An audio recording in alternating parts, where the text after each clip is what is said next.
as you know, we have an incredible panel for you today who are talking about how to find your business tribe. And so without further ado, I will pass it over to Jenny, your panel moderator. Thanks, everyone. Thanks, Kate, for having us on. Thanks, Wendy, and thanks to Victory officers. Very many fond memories there, attending events and using the venues. So really excited to be here today. Now, today we're talking about a topic that is very near and dear to my heart, and that is all about finding your tribe. We're going to talk about finding your tribe, and most importantly, we're going to talk about nurturing and keeping that tribe engaged with you, because otherwise it's not really that much benefit to find them. My name's Jenny Boymal, and I am the CEO of Symphony 7. We're a business community that's all about mid-tier businesses and people who service mid-tier businesses, and the concept of using profit as a force for good. So we believe that profit is a great thing to have in business, and we believe that you've got those profits and you can have a business that's really successful. Let's use some of that money to make the planet a better place. And we've got some really, really big goals. So we're really excited to have an amazing group of people around us, our tribe, who are really, really passionate about the same thing. So they're all passionate about making the planet, making humanity better. And that's what we spend our time doing.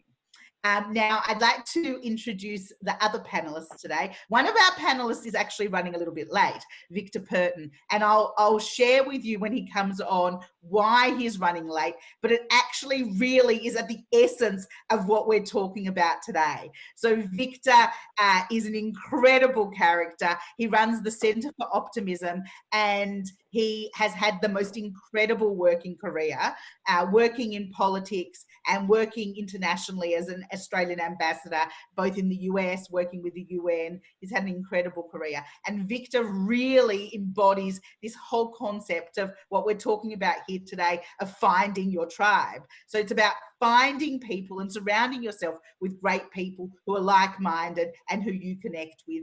And they give you the opportunity to do great business together. So we will introduce Victor when he gets here, and he'll share with us that story of why he's late today. Now, I'd love to introduce the next panelist, Noirin Mosely. Noirin is from Educate to Elevate, which is an online learning and development provider. Can you share with us a little bit about you? Can you share some of your great career achievements? Because you've done some amazing things in your career. Oh, thank you. That's very kind, Jenny. Hi, everyone. So I sort of wear two hats a little bit at the moment. I've got two businesses.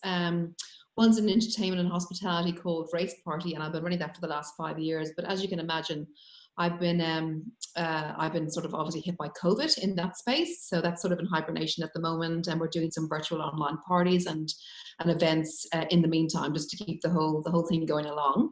So that's my first hat. My second hat is with Educate to Elevate, and that's been really interesting because I've been able to work with businesses and individuals who wanted to put their face-to-face or offline services online, and that's been really interesting, especially in COVID, when so many people have had to do that more actively than ever before. And we're all about kind of meaningful learning and meaningful training. So we use animations, we use interactive video to help people learn in a more engaged, storytelling, fun kind of way.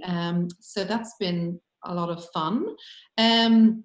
Achievements and things over the years. Well, I'm Irish, as you may have gathered from my accent. So I've done the gambit of different, I suppose, places and spaces over the last X number of years. But achievements, probably one of my heartfelt ones is working in the disability sector in Ireland in my early 20s, and enabling people with significant physical disabilities to live independently in the community on their own, and that became a core government funded project by the time I left, which was amazing.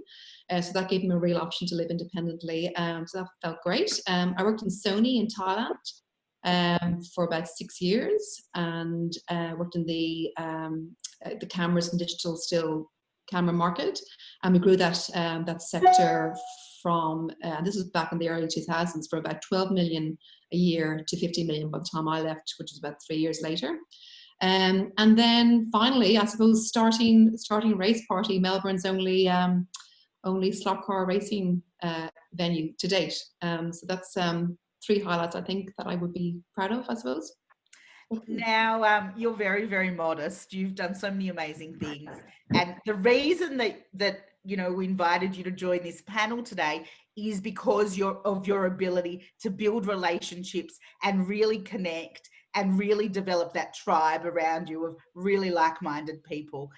For those of you who don't know Noirin, she's the most giving connector, the most generous connector you will ever meet out there. So thank you for being here with us today. Very kind. Thank you, Jenny. Matt Murray. Welcome. What an incredibly dynamic human you are. I never know what's going to come out of your mouth next, so I don't know exactly what you're all going to hear today, which makes it all the more exciting. Matt, you've had an incredible career. You have made it an art to bring together people who have commonalities and really have synergy between them. Can you share a little bit about what you're all about and your greatest achievements? My greatest achievement is being a dad. So I was a bit late to the party. I've got a 5-year-old and a 2-year-old, and just before I came on here, I was under the covers playing tennis. So with a naked butt and balls in my face. So it was, I'm prepared for this. I'm prepared.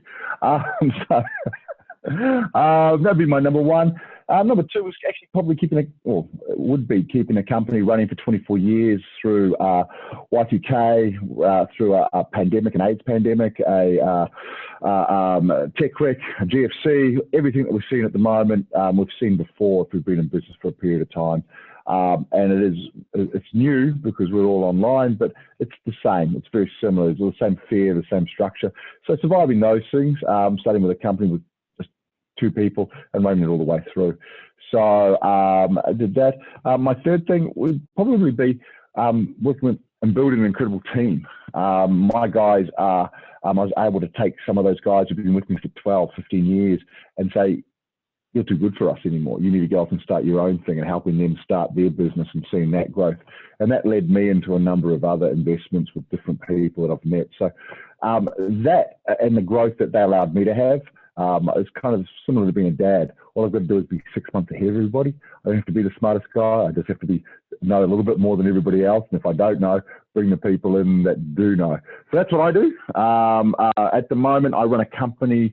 Well, the company's a bit grand. It's just me because I don't want any staff at the moment. But mad common sense, and it really is about having fun. It's about sitting down, working with disruptors, people that want to challenge the market and think differently, or are already thinking differently, but haven't got the ability to look at it as crazy. And we try and make them come down and be normal enough so that people will invest in them or get market share.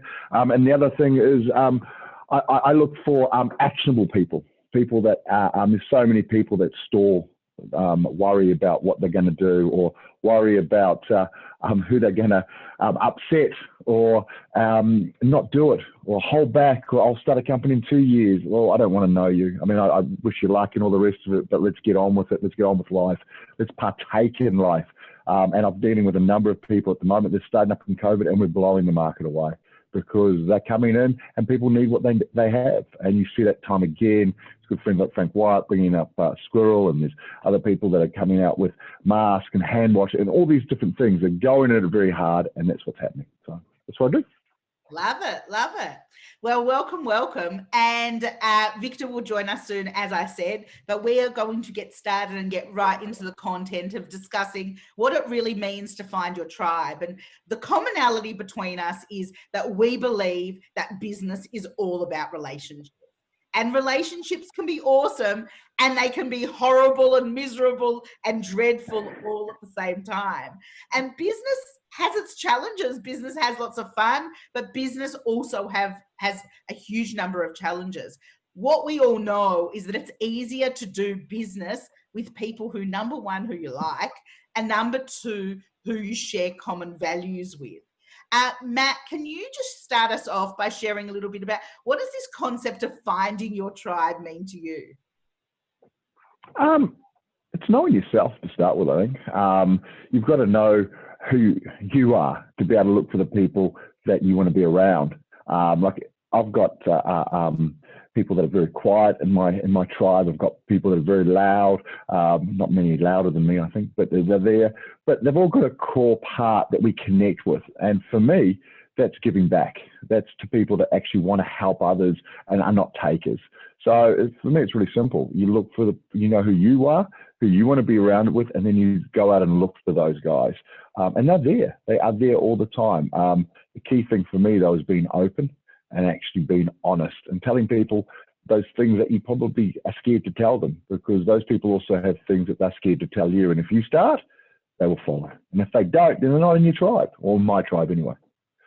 Noirin, what about you? What does finding your tribe mean to you? I don't know. I think it's like about being in a space with a whole lot of people that, you know, what they're doing kind of mirrors you. I think what Matt says, I mean, if you know yourself, you'll link more easily, and you'll engage more easily with people who are a bit like you. And that's lovely, because then, you know, when people have similar values, similar beliefs, loyalty, work hard, take action, Matt, all those sorts of things, it's very energizing. And I also like to try and bring a bit of value to people, because I find I get so much value from this sort of tribe that I'm sort of attracted to. And occasionally I do like to make sure that I am the dumbest person in the room. Because I just love to learn. I love to learn. That isn't that hard, actually. It isn't that hard, but I love to learn. You know, so I really like to be challenged. I like to have to step up. I like to give value, because I get so much value. I don't know. It's all a give and take. Like-minded, same belief. It's all good. But I think once you find that for yourself, you'll see more and more of it, and you'll find yourself automatically and more easily attracting yourself to these kinds of people, and it grows and grows. Okay, so we're looking for people who are like-minded. We're looking to surround ourselves with awesome people who can challenge us and help us learn and help us be better.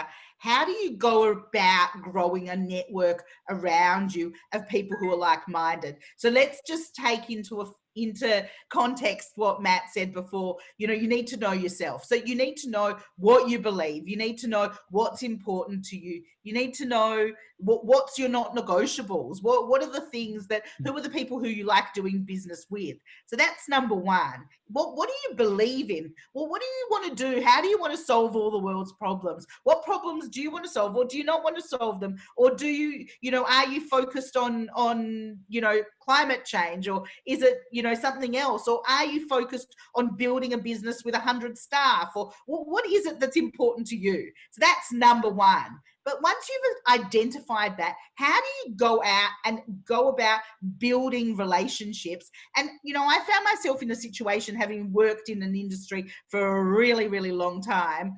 I'd worked in that industry. I knew everyone in that industry. But when I went out and started doing marketing consulting, I felt like this tiny little fish in this enormous pond where I knew no one. I didn't know anyone. I had no idea where to even begin. But what I knew is that relationships are at the center of business. And that's certainly at the core of everything I believe. So what I did is I went out and I started going to different types of networking events to try to find my people. Who are my people? And I found different people who are my people. So they don't all know each other, and they're not all in the same group together, but they're all my people. I relate to them. We think similar. We believe that business is all about relationships. We all believe about challenging the status quo. We all believe that continuous improvement is just life. That's how you live life. And it's all about pushing those boundaries and really kind of getting the most out of what you're doing. I don't really care about competitors. I don't really care about what competition are doing or what someone's thinking out there. I don't really care. What I care about is how can I deliver an amazing service to my customers, and how can I challenge myself by constantly doing better and better and better.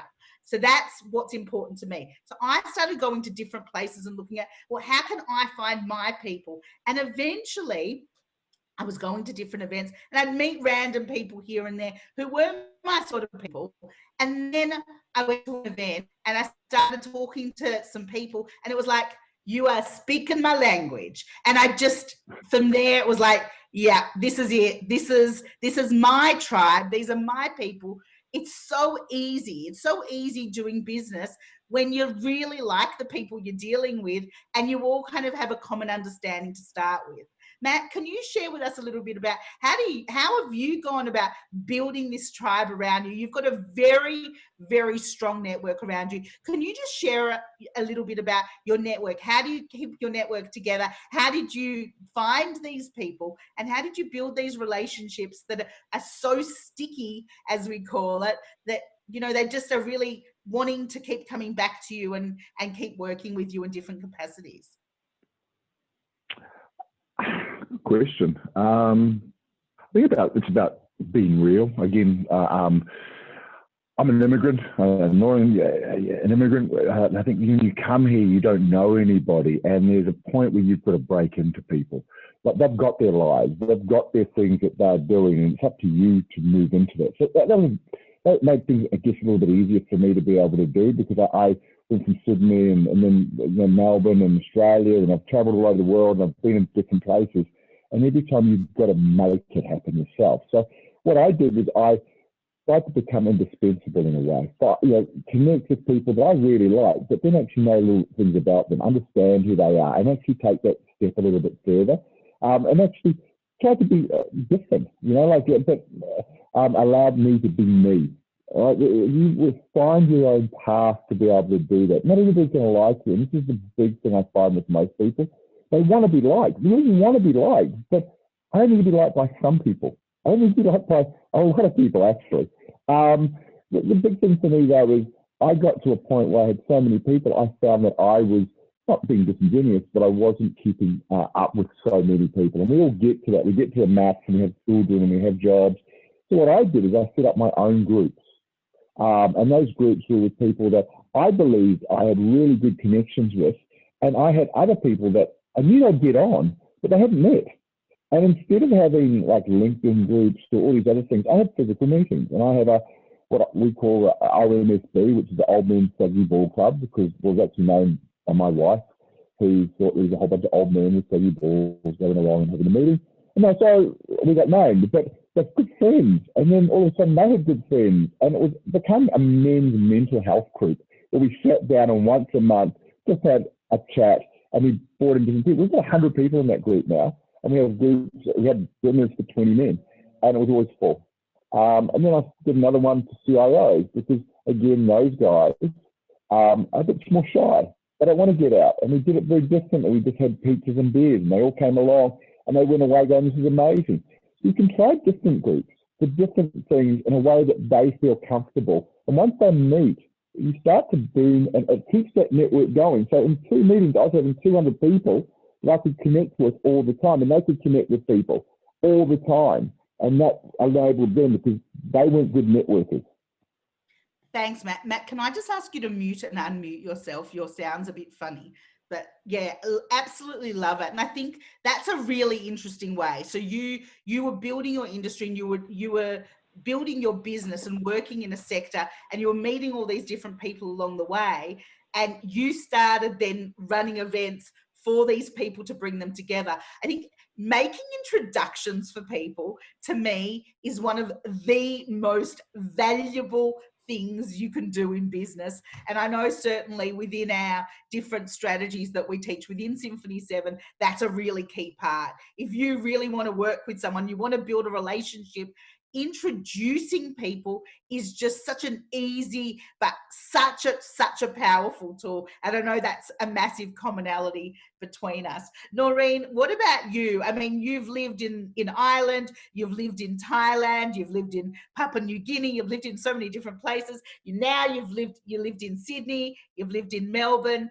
How have you gone about creating such a strong network and such a strong tribe that's so loyal to you and absolutely would do anything for you around you?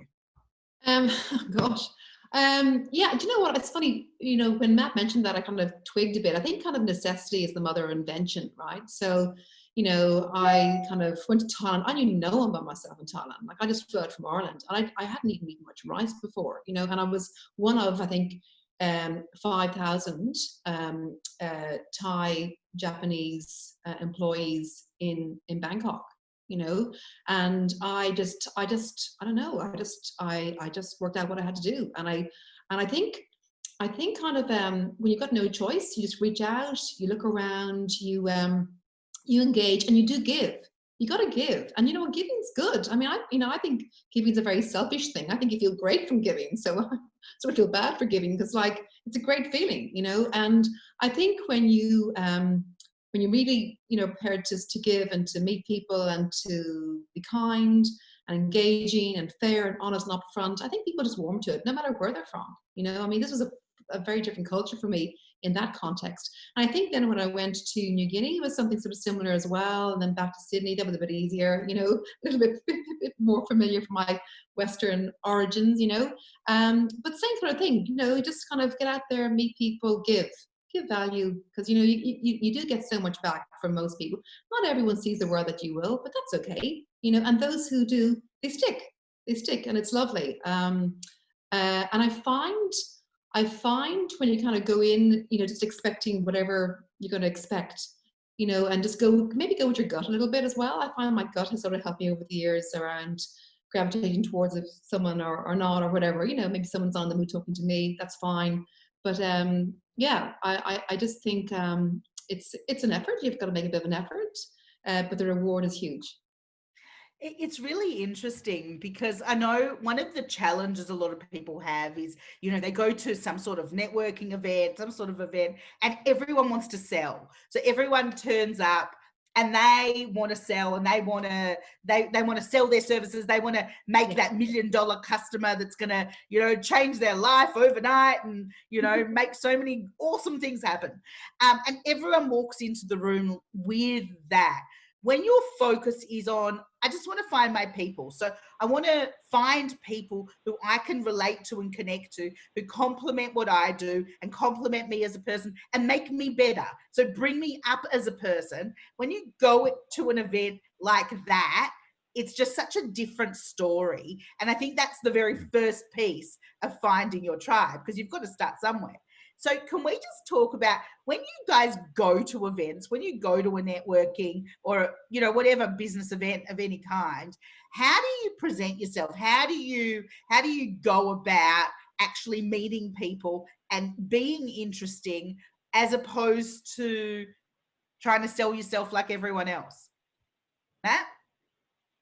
Yeah, that's a great question. I see it all the time, and it annoys the hell out of me. I mean, people are rushing around, and there's 100 people in the room, and they want to meet 99 of them.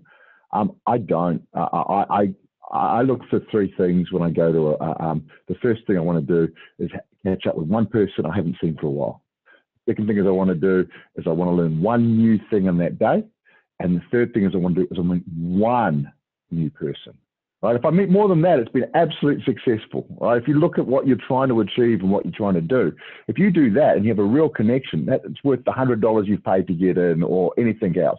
So if you keep your goals to what you want to be able to do rather than going, I need to meet all these people, it's not going to happen. And it happens through connection, being real, taking your time. I really like just sitting down and asking questions and getting a lot of feedback. You know, how's your day? Get personal. Spend some time with that person and don't come across as that. I get people all the time looking over my shoulder trying to find somebody else. By the end of the night, they usually go, oh, I've been told by 5 people I have to meet you. Oh, yeah, but you proved who you were in that moment that you looked over my shoulder trying to find somebody else. You know, it's those things, you take your time. You can be who you want to be if you're really engaged. I mean, think of it like dating. You know, if you meet a really handsome man or a really beautiful woman, you're not looking, you want to be present. And that's what you do. And it'll change your whole experience when you're networking with people. And it's not scary. Don't rush. Love those tips. Love it. Noirin, what about you? Yeah, gosh, each time we talk, I keep thinking about other stuff. But I think for me, you know, think about the events you're going to as well. I mean, really make sure you've got an interest in where you're going. and who will be there and the topics discussed, so that it's quite genuine, like you have a genuine interest in it. And there's lots of really interesting things out there that, you know, you can go along to. So I always kind of like, I go along to events that I really, really want to go along to. So therefore, the chance of meeting people who are going to be similarly minded increase anyway. I find I meet a lot of people at the bar. I'm usually coming from work. This is back in the good old non-COVID days. And really, you can really connect quickly with people who are saying, oh, thank God they've got a bar here, or thank God they've got food, I have come from work, or, you know, and that's kind of fun. So I think you kind of immediately know someone has a little bit of a sense of humor that's similar to yours, or you can connect in that way. And I don't know, I just think, and yeah, I mean, sometimes people kind of are on a bit of a mission, and that's fine, good luck to them, you know, see you later. But I sort of find that if you go to the right kind of events, and you connect easily with people, then everything that you get back is a bit of a bonus, you know. And often if you see people, you'll often see people that you know as well, that maybe you've seen them before, you've seen them on LinkedIn, and you go, oh my God, I follow all your stuff on LinkedIn, that's fantastic. You know, you just connect, and you can be quite surprised about the other little arrows and pointers and things that bring you into other people's spaces that are really interesting. So yeah, I don't know, it's all those kinds of things. I don't know if that helps, but that's kind of how I... Oh, no, it does, it does. I have a little bit of a criteria of going to events, because I find that people just go to stuff and then they say, networking doesn't work, networking's crap. And well, you know, where did you go and what did you do when you got there and what was the purpose? And I find I've got some really clear criteria on events for people around me that I suggest that they do. So one is, are your customers going to be there? So usually not. So usually the events we go to, unless you're in an industry, I find lots of people in industries are quite funny. They like to network with their own industry, whereas I like to go and network in the customer's industry. I love associations. I love associations. Awesome for building relationships and really becoming part of the industry as opposed to trying to sell to the industry. So definitely recommend that.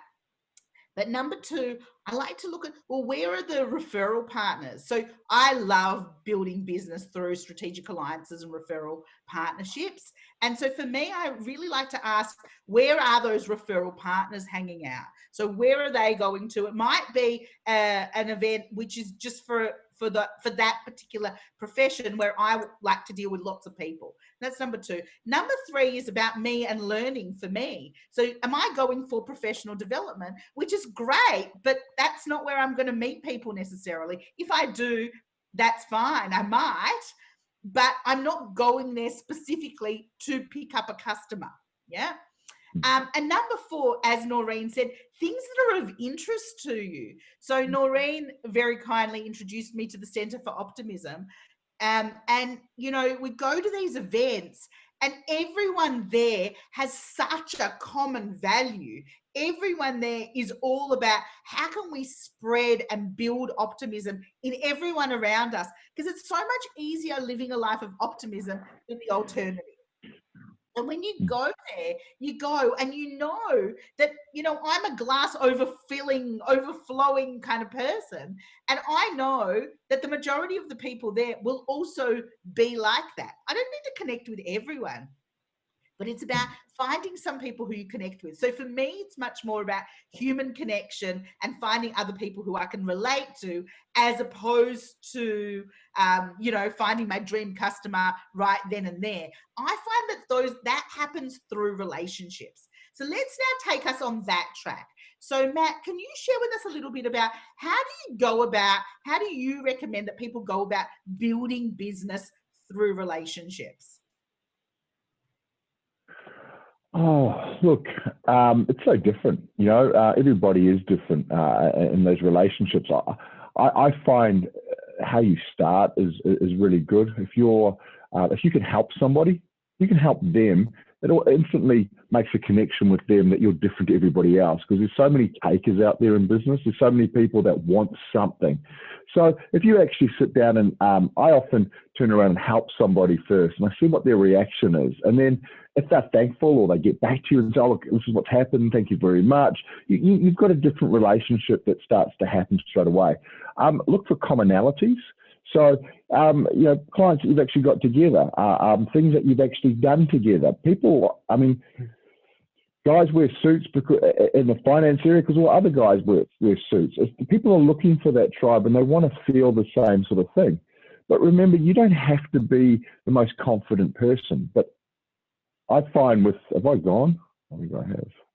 We can hear you. Am I still here? Oh, okay. Yeah, So, yeah, okay. So one of the things that we want to be able to do is you can turn around and help people, like at networking events and different things, just walking over to that guy in the corner.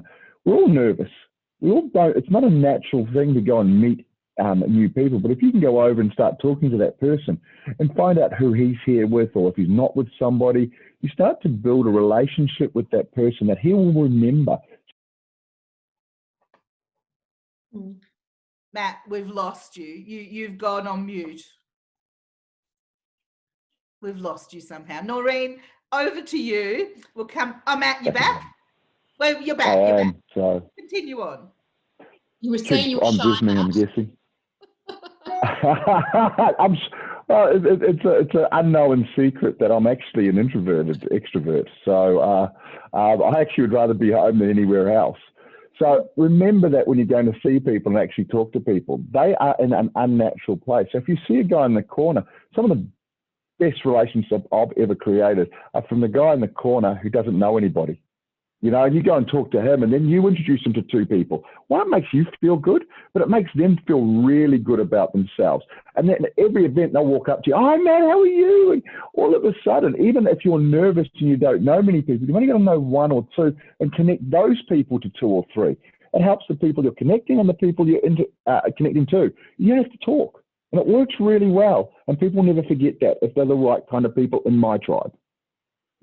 Yeah, really, really interesting. I think, you know, we keep coming back to that connection piece and connecting people with others. I know when I go to events, and I meet someone, I'm kind of flipping through my little my mental philo decks in my head. I know, Matt, you're exactly the same, as is Noirin, thinking, who can I actually introduce this person to who will add value to my customers and my tribe, and who's going to add value to them, so that you're just adding value to everyone around you. And yeah, it takes time and it takes effort, but it really, you know, it adds so much value. And ultimately, as Noirin said, it makes you feel really, really good. For me, there is nothing better in this world when you connect two people and it's like fireworks. And they just love each other. It's just not in a romantic way, of course, but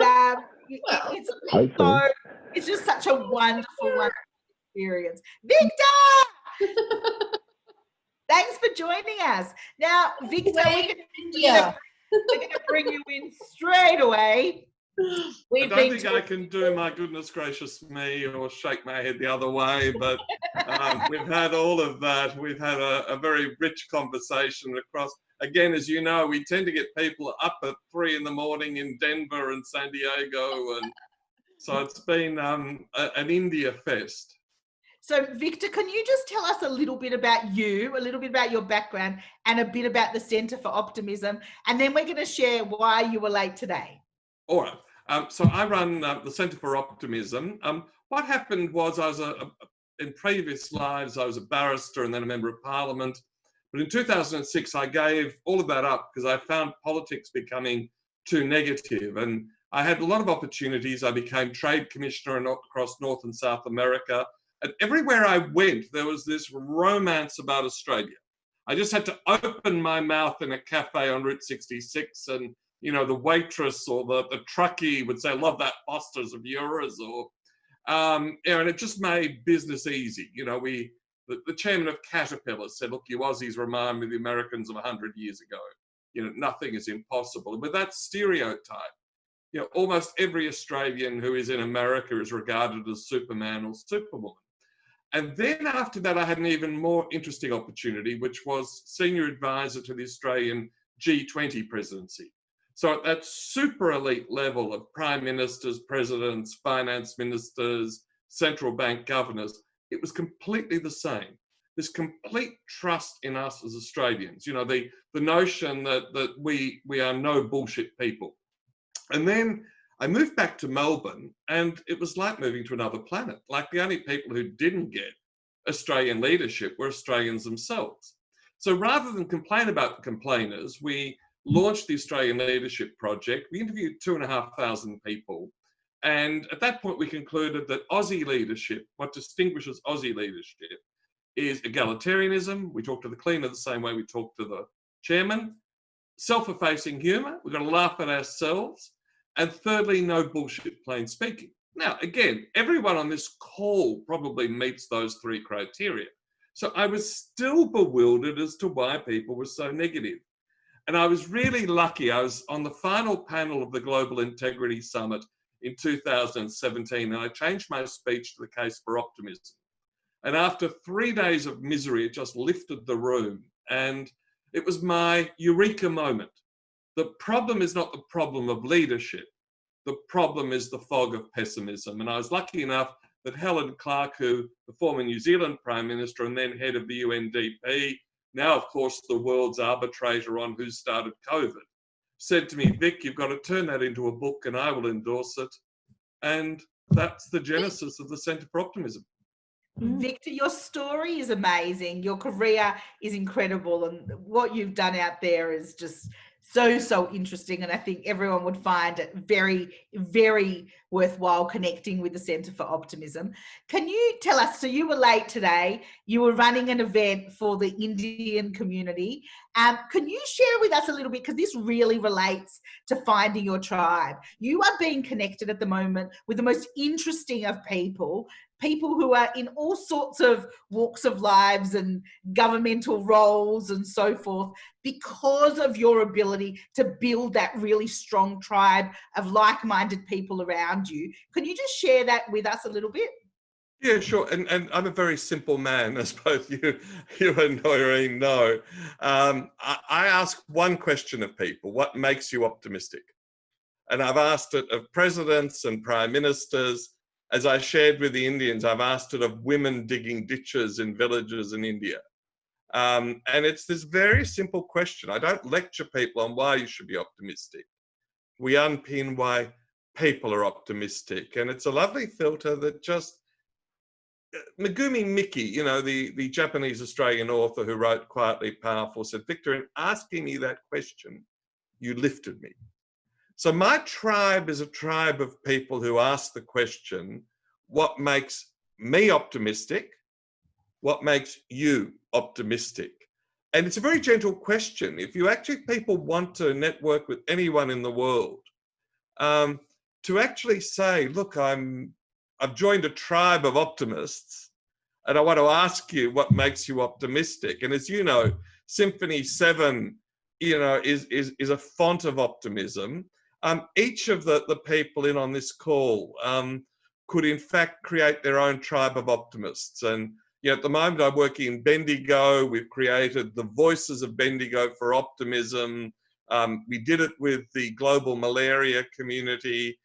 Matt, Kate, anyone, you can have your book, your website, your video channel of your 100 Voices of Optimism. And when you start on the track and start asking people, you'll be amazed at how quickly you build a tribe of fellow optimists. So Victor, I'm going to endorse you all the way. You know that, you know, from the minute we met, it just resonates with every little cell in my body. We actually finish every single Symphony 7 event off with actually asking people this very question. What are you optimistic about? What is it that makes you optimistic? And I find that people just leave on this high of, yeah, the world's not such a bad place. There are some great things out there. And I think it just, you know, it's a lens that you choose to wear or choose not to wear. And in working closely with you, I found it so interesting to know that you can actually learn to be an optimist. So some of us are born that way and some of us have that lens naturally. But for people who don't, you could choose to be an optimist. You could choose to see the world through that way. So it's really, really awesome, and absolutely love your work, Victor. Well, as you know, one of the things we say to people, Jenny, and it's a really simple Australian thing. Yeah, in Australia, if you say, "G'day, how are you?" 65% of people say, "Not bad," or "Not too bad." Talk about a wasted question and a wasted answer. And I did an interview on New Zealand radio on Friday, and the compere said, "I'm going to confess something. I have plagiarized this man for the last year." And I looked at him and said, "We haven't plagiarized anything because I gave you permission." But every person he now visits, he now says, "Hello, what's the best thing happening for you?" And it biases the question to the positive. And everyone listening in, you can get a refund on my contribution to this event if it doesn't work for you. Just try it for a day or try it for a week. And then the other trick that you and Noirin both use as well, if someone says, "How are you?" don't say terrific or good or something, because in Australia that sounds artificial. People are used to, "Not bad, not too bad." Just pause and say, "Thanks for asking. Oh, look, I've just been on this interesting webinar," or "My kid, I'm thrilled, my kid just got great results in an exam." And this fellow that I was talking to said, even in restaurants, he now drives his wife nuts because the waitress comes over and says, "How are you?" He pauses and says, "I'm excited. I'm excited to be here at dinner. I'm excited to have you waiting at my table. I love it." And he says, of course, he gets the best service in the restaurant because he lifts people. Love it, love it. What we're going to do now is we're going to open up for questions. So what's going to happen is you've got the chat area and you've also got the question and answer section. When you ask a question, what Kate will do is she'll bring you up into the panel and you'll turn your video on and we'll actually get you to ask the question. And then we will answer the question for you and you can be here with us. The very, very big prize at the end for you all is that the last thing we're going to do is ask everyone who's on the screen, what is it that makes them optimistic? So it is a very, very special treat to be on this panel today. So we'd love some questions. We'd love your thoughts. Kate, how are we going there? So we're good. If you don't want to type in your question, you can also just raise your hand and I can come and unmute you or turn you into a panelist. Come and join the question, join the conversation. Well, then I'll continue talking. I just thought that maybe some people wanted So which one's the scary one? Is it Victor? Is it not? I think it might be you. Of course, hopefully. I'll tell at the moon. I've got a question from Annie Chan here, and she's going to rejoin as a panelist. Hi, Annie. How are you? Hi. Hi, we just wanted to say hello. Hi, guys. This is what makes me optimistic. And young man, what's your name? Theodore. And what makes you optimistic? Why do you believe there's a better tomorrow? Are you excited for the future? Yeah. Yeah. Oh, they get me excited. So I went into my new business because they're into gaming. So I was like, I've really got to work out what this whole gaming is all about. Look, he's still holding an iPad. He's done so work straight to the screens. Wow, even well, Annie. Tell them what they do. So I started up a virtual reality escape room in Melbourne, Burke Street. So we run birthday parties, team building. It's a multiplayer, multi-sensory, mind-blowing adventure where you go on a mission together with your team and you have to cooperate and communicate with each other to actually achieve your mission. So you can go as space heroes and save Earth, or you can go and become cyber detectives and save a small child from a madman. So yeah, and Noirin was amazing. Noirin, yeah, she just we hadn't met, but on LinkedIn we connected, and she just like, yep, I'd love to try it. And she was there at the launch, brought Brian Shulman along, and it was amazing. And she's just been that super connector that Jenny mentioned, and I just can't endorse her enough in regards to. Annie, like we all know how you feel. Like we've all done businesses here, and it's so brave to do what you do. It's so brave for anyone to start business, really. So good on you. Keep going. And love your sense of optimism and the positivity that you bring, Annie, because I think at this crazy time in the world, there's, a lot of people are very, very fearful and very much thinking, what the hell is going on? And I think we all think a little bit about what the hell is going on, because it's, no one's ever lived it. No one's ever experienced it. But the only thing that we can really control at the moment is how we think and our mind. That's the only thing we've got control over. So we can really control at the moment how we see the world, the lens we bring to it, and how we think. And for some of us, it's a little bit more challenging to put that positive lens on than for others. And, some people's businesses have been really, really impacted and affected. I mean, Noirin with her entertainment venue, there was no way that can keep operating. But she still was able to turn up with an optimistic lens and really not always feeling optimistic, but engaging in activities where she was surrounded by people who were lifting her all the time, so that that was her experience of life, as opposed to really kind of thinking about the doom and gloom, because that doesn't help anyone. It doesn't get you anywhere. It doesn't achieve anything. So for me, I always look to connect with people who are like that. Matt? But Jenny, one of the things is, though, I've worked with a couple of clients this week, and there has been a bit of a wave in the last week or two where people are just crashing because they're staying up. They're panicked. They're doing more work online. They're staying back to 10 o'clock. Your time frames are out. You're up early. You're doing 8 meetings on Skype or whatever you're doing, right? It's okay to take a day off and stay in your pajamas. It's okay just to have a carpet picnic. It's okay just to go, you know what?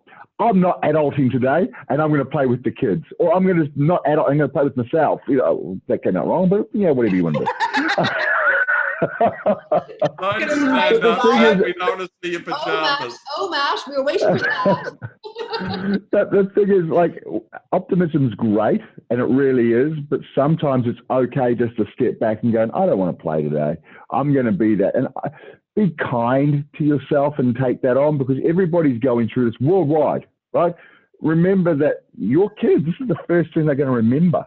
This is the major life event that's happening across the world. When they're 70, they will talk to their grandkids about this moment, and everybody will understand who's their age worldwide. Nothing's happened like this before in our living time. That will also remember how you were as a dad, how you were as a mum, how you were as an auntie, how you were as a friend. So be kind and work together on that, and understand that people are going to have a shit day, and go, you know what, they're having a shit day. I'm not judging them, because I'm having a shit day the next day, and I need that person to come and help me. And if you put it on them, you know what, you're going to cut out your network at the moment, right? And it is a mindset thing, it is. But optimism's great, and I really believe in it 100%. But you don't have to be that all the time if you don't feel it. Yeah, that's a misunderstanding, Matt, though. Optimism doesn't believe that there's a silver lining in every dark cloud. It's not that shit doesn't happen to good people. The best definition of optimism is one used by Harvard, the American military, and Boston in their study last year, that optimism is a belief that good things will happen and that things will work out in the end. And the clever people like Noirin and Jenny add a little thing to that say, if it hasn't worked out, it's not the end. And my model, particularly for the ladies, the oldest surviving book in English by a woman is by a woman called Mother Julian of Norwich, who lived in a small cell for 30 years in Norwich, in the middle of the Black Death, lots of religious purges and death. And in her book, the quote that remains 700 years later is, all shall be well, all shall be well, all manner of things shall be well. So if someone's having a shit day, so if I say, what's the best thing happening for you? And they say effing nothing, you know there's something you've got to ask about, and you've got to be empathetic, right? So you don't go, ha, ha, ha, there's a silver lining in that dark cloud. So you've got to remain optimistic, because I don't know if you've ever heard Jane Burns, who ran the Young and Well CRC. She is the global expert on youth mental health. She says, look, people talk about resilience and all sorts of crap, but you can't be resilient unless you believe in a better future. So when the chips are down and things are bad, the only thing that will get you through is optimism, the belief that things will work out. So yeah, you don't need to be Pollyanna, Matt. Mate, that's true. Although Pollyanna, one of the biggest designers in New York, who is a lady, I'm just having a mental blank on her name, but a Japanese American, she said, she was interviewed about this in Harper's Bazaar, I think, about 2 months ago, and she said, oh, I've always been a Pollyanna. You know, like Annie, like your 7-year-old there, she said, from the beginning, I knew I would be a global designer. And it's happened. And she says, don't speak ill of we Pollyannas. It's really interesting because, you know, you look at all these amazing inventors and these people who have done amazing things, and without optimism, the world couldn't be what it is, because no one is that crazy that they just keep bashing their head against a brick wall unless they have that feeling of, one day I'll figure this out. I'll just keep going and keep going. This hope and optimism for you know, getting that sorted. So it's such an interesting paradigm. Kate, are there any other questions? I do. I've got Sarah Hudson here. I'm going to bring her online, and she had a question. Sorry to interrupt, guys. What? No, you're good. Sarah, are you there? Hi, Sarah. Hi, Sarah. Mountain joint happened again. So what happened there? Yeah, I just really wanted to explore, particularly in this time of COVID and not being able to get out there and do the networking, is what the best way you think is to actually expand your networking. I'm a sole trader. I run a couple of businesses. I run a commercial cleaning business, and I also am a finance broker. And I've also just started another business providing workshops, particularly to women in financial management. Can you not hear me, Jenny? Oh, yeah. So I'm building workshops online and in person, but I find that a lot of the networking that I've done in the past have been really micro businesses, and I kind of would like to expand that and you know, get more in touch with people that are probably have a bigger vision. Yeah. So, and you know, I found that exact same thing, Sarah. So when I came out of my business, and it was a pretty big business, it was actually in the cleaning industry. So I have a lot of fondness for that sector. When I came out of that industry, I didn't even know where I wanted to go, who I wanted to target. For 14 years, I'd been telling people that they've got to identify their target market. And I came out and I was like, I don't know. I don't know who I want to work with. And I kind of thought I wanted to go really far away from what I was doing. And I actually just had to go out and try. So there are so many events online at the moment, and it's about kind of finding your people. It's like sifting through a little bit. So one of the things that I always suggest to people is try and go and have a look at some of the BNI groups. There are some really dynamic, different people. Some of the people are not going to be your people. Some of the people are going to be your people. But it's about going out and starting to meet people and starting to build some relationships. And then you take those relationships offline, to take them off that meeting and meet with them independently.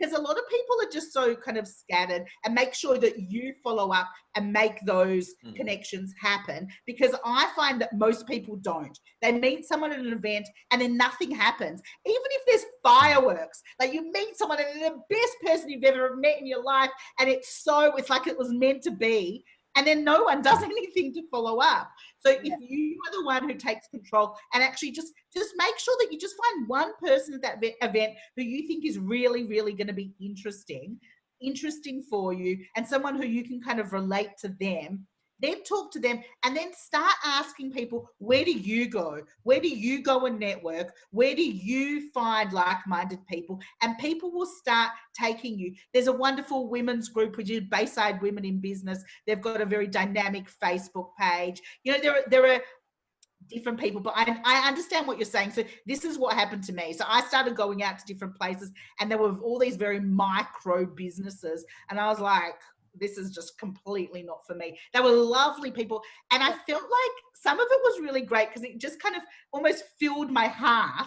It was really great from that perspective, but it wasn't from a business perspective. It was completely not my people at all. So I just going to different things. There are so many different business groups. Happy to take it offline with you and share some different places. Happy to invite you to a Symphony 7 event to check it out and have a look. But it's about finding your people. So it's, you know, as Matt said at the beginning, it's about really defining. There are so many different, it's women who are really passionate in working with.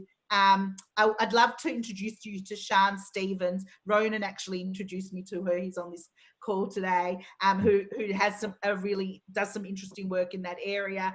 You know, there's Women in Heels. There's lots of different business groups, but it's about going to different groups and actually finding your people. And I find that one time going once isn't enough, because one time I find it feels like you're walking into a clique. I find the first time you go to something. So it's about, to me, it's about going, okay, this group appears to be aligned with me. I'm going to go twice or 3 times and really have a look. I mean, you're welcome.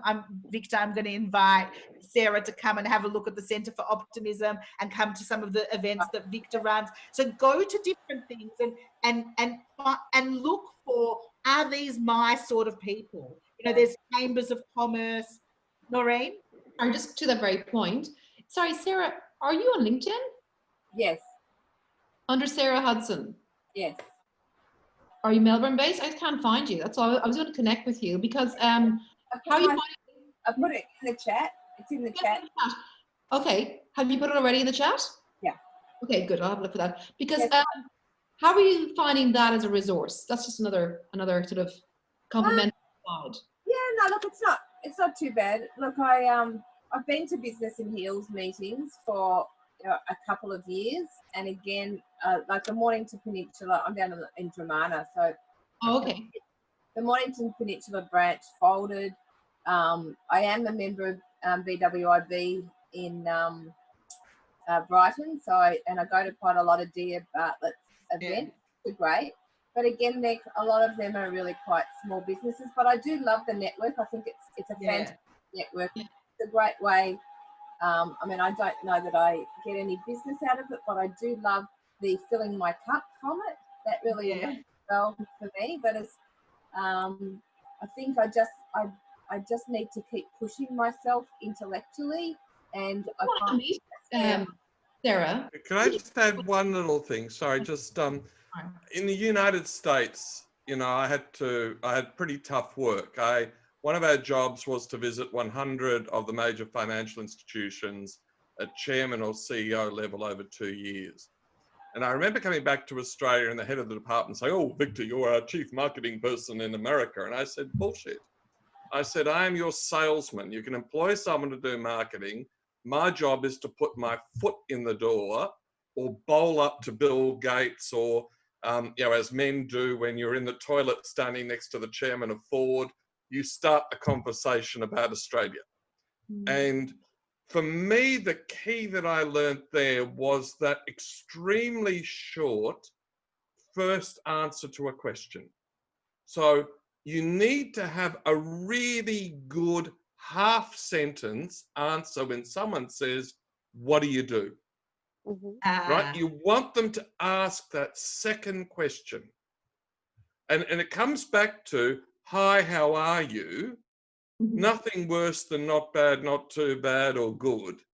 You've got to throw that half sentence pitch at that point. My biggest appointment I addressed a board 2 weeks later. I went down 5 floors of the lift in the Marriott Lexington, and I met the deputy chairman of one of the biggest financial institutions in the country. By the time I'd gone down 5 floors, I knew he loved golf. I knew he was a friend of Mentha, and we exchanged cards and followed it up. So for me, the key in networking, whether it's super business or small business, is that killer half sentence that invites them to ask you, Sarah, what do you mean by that? Or that's interesting. And then the other trick is what Jenny said. Someone gives you a card, you send the email, you record them in your address book, you follow them up. Because there's so many people with boxes of cards that they've done nothing with. That's not from me, but for me, the key in networking is that sales pitch that invites them to ask you the next question. I think what So we'll you can do... take it a step further. So just very quickly, I'm going to say one thing. I'm very conscious of times. The event did finish at 6 p.m. So I'm going to give you guys a couple of extra minutes for final thoughts. Okay, so what we're going to do is we're going to ask everyone on the panel these very, very important questions, become part of everyday life for me. And I encourage you to go out and ask other people the question, because not only does it make you feel good, but it makes them feel good, and ask them to go out and ask other people the question as well. So Noirin, we'll start with you. What is it that makes you optimistic? Well, after this discussion, I think what makes me optimistic tonight, because it changes on a day-to-day basis, which is the beauty of the definition of optimism, I think. I'm optimistic because I really believe that online or offline, I'll be able to connect with my tribe no matter what. Matt?